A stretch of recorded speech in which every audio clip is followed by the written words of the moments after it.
Oh,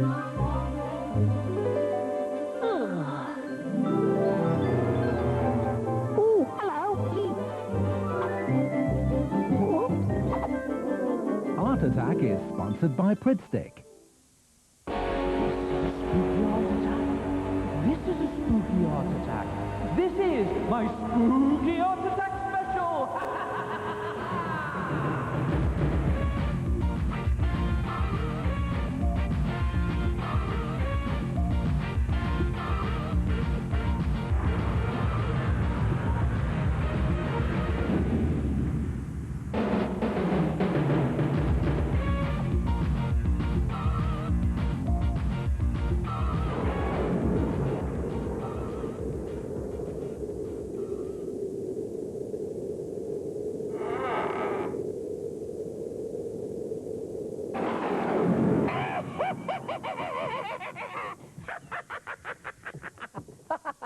Oh, hello there, and welcome to the Art Attack Spooky Special. Hope I didn't scare you too much, but I've just been searching around for some of the spooky art attacks that I've done. There's loads of stuff in here. Everything seems to be ghost crazy at the moment, doesn't it? So I thought I'd dig up some of my favourite ghostly art attacks to haunt you with. Remember this? Yeah, a horror hanger. Take a big cardboard box and cut off the two biggest sides. And onto one of the sides, draw a horror head. Now, you have to make it roughly the same size as your own head. But hopefully it won't look anything like your own head. In fact, you could copy your favourite comic strip character or horror character off the telly. But you have to make a nice big long neck that's almost the same size as the head. And then put in the rest of the horrible detail on your face, cut it out, and you'll have something that looks like that. Look at that. Ugly mug. Put that to one side, and then on the other sheet, draw around your fingers, like that. But don't spread your fingers too far apart, just enough to get the pen in between them, and go all the way down your arm, both sides like that, and join them up there like that. Do two of them, cut them out, and you'll have something that looks like that. Now the idea is to pop a hole through the end of both arms. Do this with a sharp pencil, be very careful, in through the cardboard and into a bit of sticky tack to protect the furniture. And then just place your cardboard hand down like that. Tear out some old magazine pictures, just pages from the old magazine, just twist them into a long, thin twist like that, and just place them down onto your hand, along the finger, and then along the arm, like that. Do all 5 fingers in the same way, again, with old pieces of magazine, and you'll have something that looks like that, and it's a gnarled old hand. Then mix some PVA glue with some water, 2 parts glue, 1 part water, and yes, you've seen me do this before, slop on the glue over your gnarled, twisted fingers, and then place the tissue paper or loo roll on the top, and just slop on another bit of PVA glue. And go over the whole of your hand, covering all the fingers, front and back, both hands, and when you've finished, leave it to dry, and you'll have something that looks like that. And look at this. The PVA glue and tissue paper have gone rock solid, and whatever you do, don't cover those 2 holes.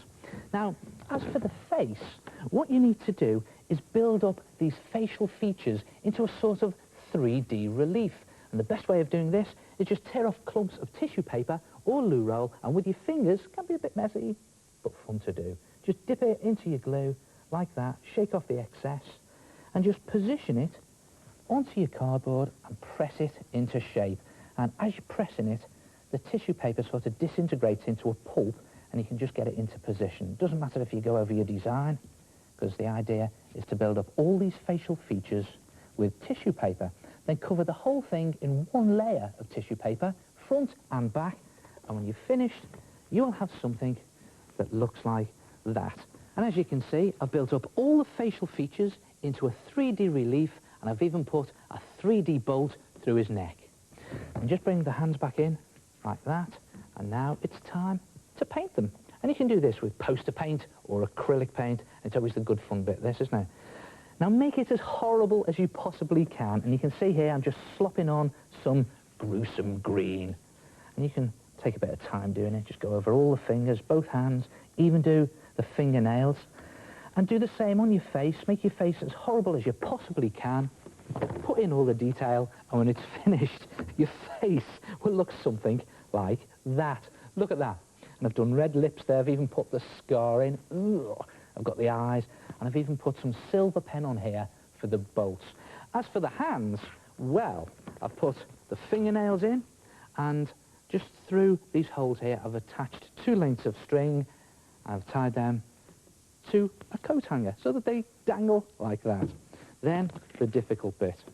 Take a sweatshirt or a t-shirt or an old pullover, and the idea is to just thread your horror hands down the sleeves and pop them out the other end. And there's one of them, like that, a perfect fit.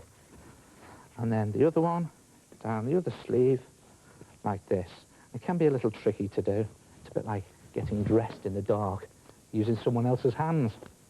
Horror hands at that. And out come the fingers. There they are. And again, another perfect fit. And then you have to attach your coat hanger into your shirt like that. Just hang it on like you normally would. And then just put your head inside and simply tape it into position. Now I'm just going to do it very quickly here to show you. You can take a little bit more time to do it. Do it carefully. Put a lot of tape on so that when you pick it up, there you have a horror hanger. And then you can hang it up in your wardrobe. This way, master. And if you tie a loop of string or wool to the bar in your wardrobe first, it just makes it easier to hang in. And there it is. Look at that. And there's loads of different designs you can do. You could do a skeleton design, or you can even do a werewolf design, complete with woolly fur.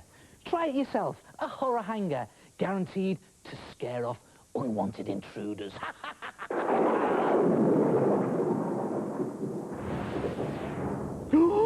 Hello, it's me, the head.